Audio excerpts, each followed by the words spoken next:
ಸಹಜವಾಗಿ ಯಾರಿಗೆ ಸಿಕ್ಕಿಲ್ಲ ಅವರು ಮಾಡಂತಾರೆ, ಯಾರಿಗೆ ಸಿಕ್ಕಿದೆ ಅವ್ರು ಇದು ಏನಪ್ಪ ನೀವು ಹಚ್ಚಿರಿ ಬಿಟ್ಬಿಡಿ ಇದು ಅಂತಾರೆ. ಅದಕ್ಕಿಂತ ಕೆಳಗಿರ್ತಕ್ಕಂಥವ್ರು ಅವ್ರು ಹೇಳ್ತಾರೆ ನಮಗೇನೂ ಇಲ್ಲ, ನಿಮಗೆ ಹೊತ್ಕೊಂಡು ನಾವು ಭಾರ ಹೊತ್ಕೊಂಡು ಸಾಕಾಗಿದೆ, ನಾವು ಕುಸಿದು ಬೀಳೋ ಸ್ಥಿತಿಯಲ್ಲಿದ್ದೇವೆ, ನಮಗೇನಾರು ಕೊಡಿ ಅಂತ ಅವ್ರಂತ.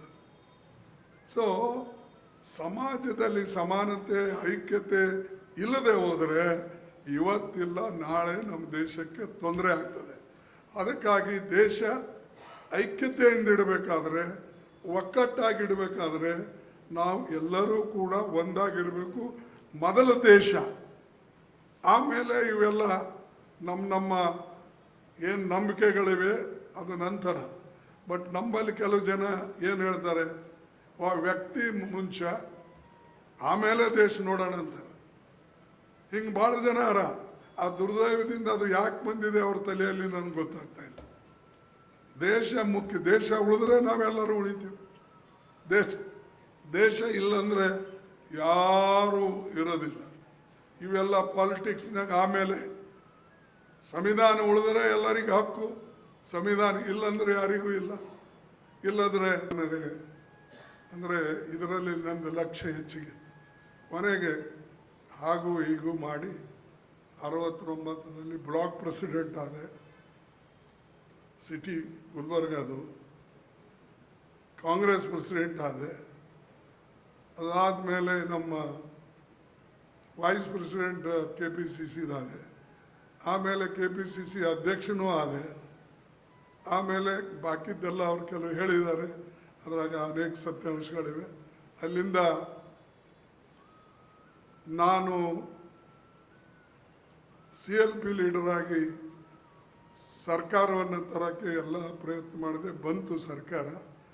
ಬಂದ ಕೂಡಲೇ ನಮ್ಮ SM ಕೃಷ್ಣ ಅವರು ಮುಖ್ಯಮಂತ್ರಿಗಳಾದರು. ಅವರು ಅವಾಗ ಬಂದು ನಮಗೆ ಸೇರಿದ್ದೇ ಒಂದು 4 ತಿಂಗಳ ಮುಂಚೆ ಸೇರಿದ್ದರು.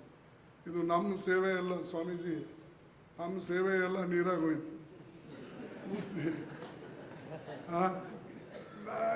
ಇದು ಏನಪ್ಪ, 1 ವರ್ಷ ನಾವು ದುಡ್ದೇವೆ, 5 ವರ್ಷ ದುಡ್ದೇವೆ, 4 ತಿಂಗಳದಾಗ ಬಂದ ಮನುಷ್ಯನಿಗೆ ಸಿಕ್ತಲ್ಲ ಅಂತ ಅನಿಸ್ತು.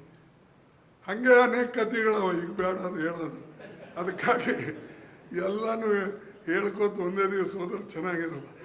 ಸೊ ನಾ ಹೇಳೋದೇನೆಂದರೆ, ಕಷ್ಟನೂ ಪಡಬೇಕು, ನಾವು ದುಡಿಬೇಕು.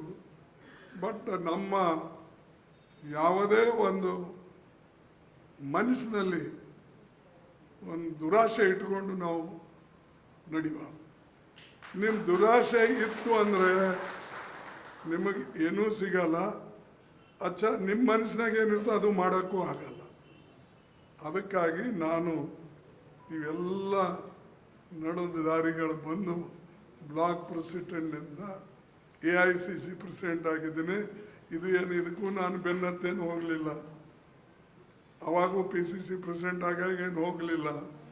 ಆಮೇಲೆ ನಿಮ್ಮ ಇದು ಅಪೋಸಿಷನ್ ಲೀಡರ್ ಲೋಕಸಭೆಯಲ್ಲಿ, ಅಪೋಸಿಷನ್ ಲೀಡರ್ ಈಗ ರಾಜ್ಯಸಭೆಯಲ್ಲಿ, ಇವೆಲ್ಲನೂ ಕೂಡ ನಮ್ಮ ಪ್ರಯತ್ನದ ಫಲ ಹೊರತಾಗಿ ಅದರ ಹಿಂದೆ ಹೋಗಿ ನಾವೆಂದೂ ಕೂಡ ಕೇಳಲಿಲ್ಲ.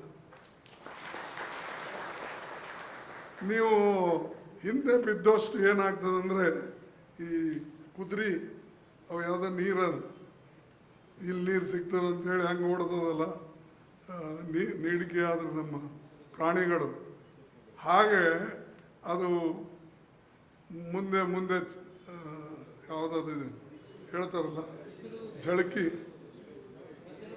ಮಿರಾಕ್, ರೈಟ್, ಆ ರೀತಿಯಾಗಿ ಆಗ್ತದೆ. ಆದರೆ ನೀವು ಡಿಟರ್ಮೈನ್ ಮಾಡಿ, ಬರಲಿ ಏನೇ ಬರಲಿ, ನಾನು ಇಂಥ ಕೆಲಸ ಮಾಡೇ ತೀರ್ತೀನಿ ಅಂತಕ್ಕಂಥದ್ದು, ಅದು ಪ್ರಾಮಾಣಿಕವಾಗಿ ಮಾಡ್ತೇನೆ, ಸಮಾಜಕ್ಕಾಗಿ ಮಾಡ್ತೇನೆ. ಚಿಕ್ಕಂಥ ನಮಗೇನು ಒಂದು ಅವಕಾಶ ಇರ್ತದೆ, ಮಾನವ ಕುಲಕ್ಕಾಗಿ ಮಾಡ್ತೇನೆ ಅನ್ನತಕ್ಕಂಥ ಭಾವನೆ ನಿಮ್ಮಲ್ಲಿ ಮೂಡಿದರೆ ಖಂಡಿತವಾಗಿ ನೀವು ಯಶಸ್ವಿ ಆಗ್ತೀರಿ ಅಂತಕ್ಕಂಥ ಮಾತನ್ನು ಹೇಳಿ ನನ್ನ ಸಾಕಷ್ಟು ಸಮಯ ಆಗಿದೆ, ಕ್ಷಮಿಸಬೇಕು. ನಾನು ಈಗ ಹೋಗಬೇಕಾಗಿತ್ತು. ನನ್ನ ಕತೆ ಹೇಳೋದ್ರಲ್ಲೇ ಇಲ್ಲಿ ಮತ್ತೆ 10 ನಿಮಿಷ ಹೋಯ್ತು. ಅದಕ್ಕಾಗಿ ದಯವಿಟ್ಟು ನಿಮ್ಮೆಲ್ಲರ ಕ್ಷಮೆ ಕೇಳಿ ನನಗೆ ಮುಂದೆ ಹೋಗೋಕ್ಕೆ ಅವಕಾಶ ಮಾಡಿಕೊಡ್ಬೇಕು ಅಂತ ಹೇಳಿ ಪೂಜ್ಯ ಸ್ವಾಮೀಜಿ ಅವರಿಗೆ, MB ಪಾಟೀಲ್ರಿಗೆ, ನಿಮ್ಮೆಲ್ಲರಿಗೆ ಶಾಂತ ರೀತಿಯಿಂದ ಕೇಳಿದಕ್ಕಾಗಿ ನಾನು ನಮಸ್ಕರಿಸಿ ನನ್ನ ಮಾತು ಮುಗಿಸ್ತೇನೆ. ಜೈ ಹಿಂದ್.